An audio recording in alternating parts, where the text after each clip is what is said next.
Hello, ladies and gentlemen. This is Christelle Martinette, and I'm here with the reading for the month of March. This is just an intro to tell you how I'm going to do the reading this time. I have a collection of picture postcards, which are representations of fine arts works, and I'll be using these alongside with my Vera Sibilla deck that you already know. I use this a lot. And then I have the Sexual Magic Tarot, and I'll be using these when I see fit. And of course, to crown the reading, I'll be using runes, hematite runes that are etched to crown the reading. All right, so let's go on with the show. Hello, Gemini. This is your reading for the month of March. Let's see what's in store for the month of March for Gemini. See what's in store for the month of March for Gemini. Let's start with these Vera Sibilla cards.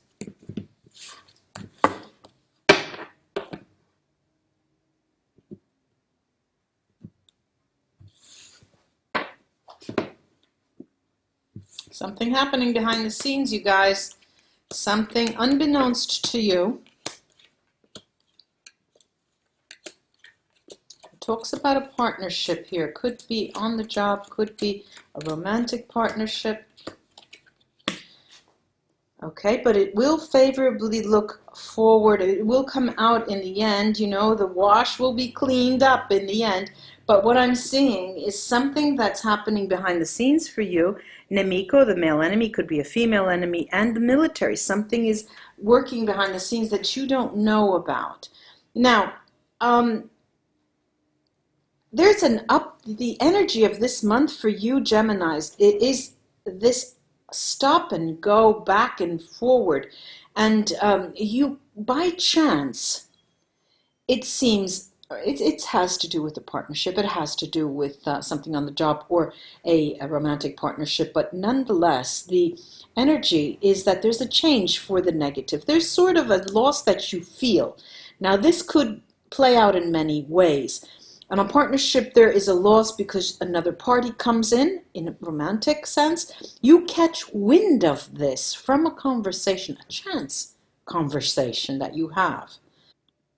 For example, you'll be at the coffee machine on the job and you'll hear your colleagues talking about a new partner coming in, or you'll hear talk about some new employee coming in that will affect your position in some way. And in a romantic sense, you hear a conversation between friends, and or by chance a friend of yours just drops the topic of a person you saw talking to your mate, and you start putting the dots together, and 2 + 2 makes 4. You understand that something's changing and there's another party stepping in.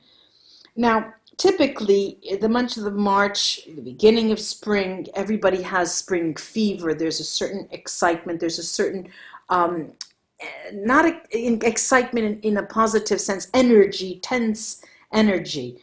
It's our difficulty of transitioning from the winter to the spring. There's so much light, there's so much energy, and we can really beat ourselves to the ground.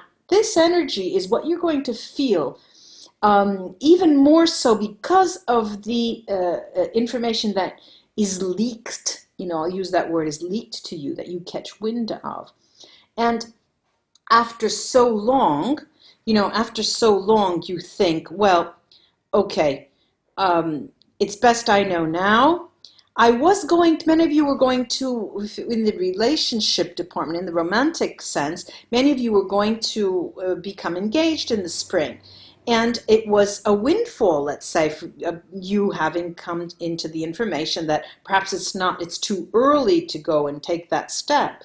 And also, on the job, it can mean that you're thankful because you will not put all your eggs in one basket, because things may be changing. And you start looking around for another job, another position, something that can help you better, that more satisfying to you.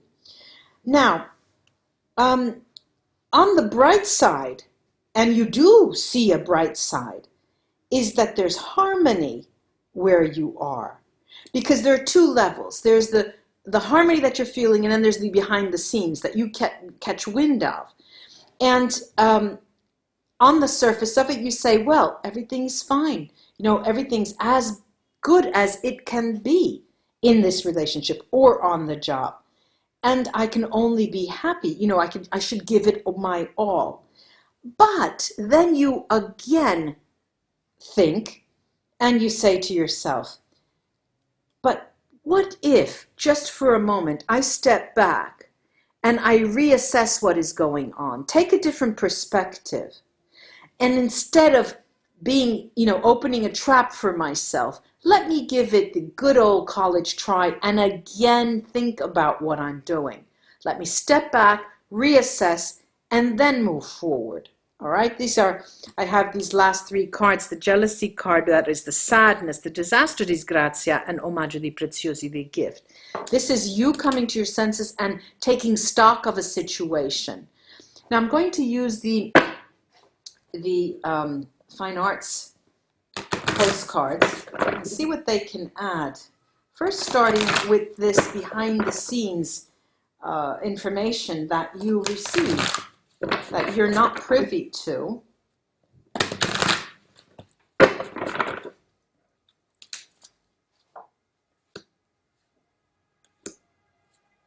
Okay. The first is one of my favorite, The Prince by Schoberg, The Prince. And the second is Irises. This is by Vincent van Gogh. And this is a spiritual card. This is a spiritual painting. This talks of hope. It talks of spirituality. It talks of the possibility of reaching our dreams. And the last is The Lady with a Book. All right. Now, these three are here to tell us that this is a card of ego. All right. You are the protagonist here.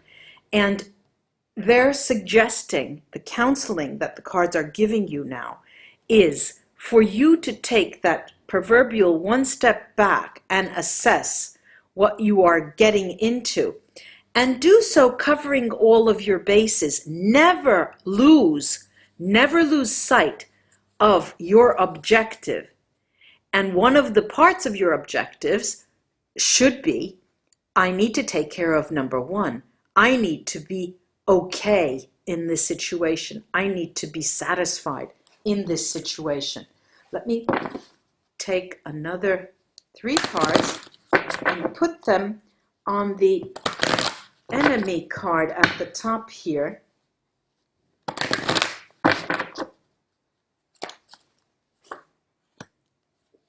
Definitely does talk of work. It definitely does talk of work and something that you just see is not right.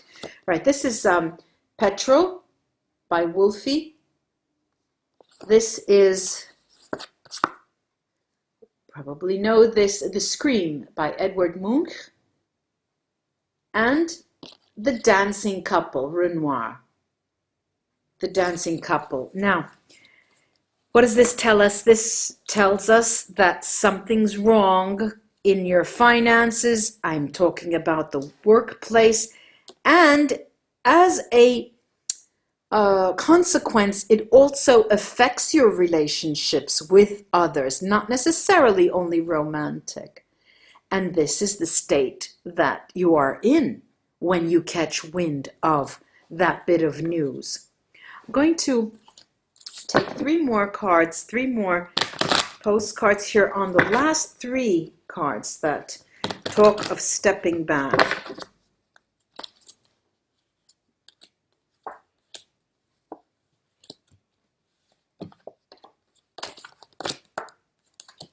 All right. This is Renoir, Two Sisters on a Terrace.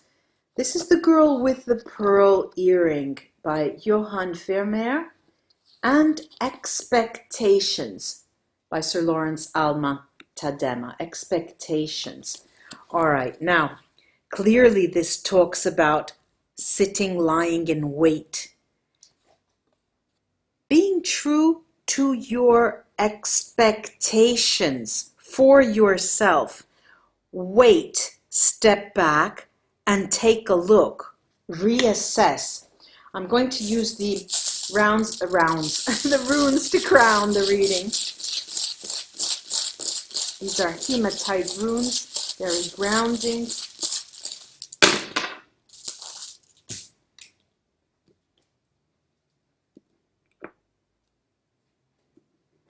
Yes, the focus here is on you doing the work and staying true to yourself with the nameless, faceless rune, weird. And that is going to be the transformative energy. What's interesting is how they fall. This is Björk Berkana on its side, right over the irises. You have to congeal, you have to freeze the image of your dreams. If there's one little piece to that puzzle that's not working well, change it, step back, wait, halt. And you are protected in this endeavor. If you can, control your reactions before having an outburst of anger or sadness. Control your reactions and you are sitting pretty. Again, this is Manats Merkstave. This is not the month to cantare vittoria, we say in Italian, to claim your victory, all right? This is the month where you need to do some more work looking and assessing what you have right before you. But when you do, this is Diag, this is the transformational energy that will put you back on track to where you are wanted to go according to your objectives, be that in the workplace or or concerning your love life. I do hope this was of help to you, Gemini, and namaste, until we read together again. Bye-bye.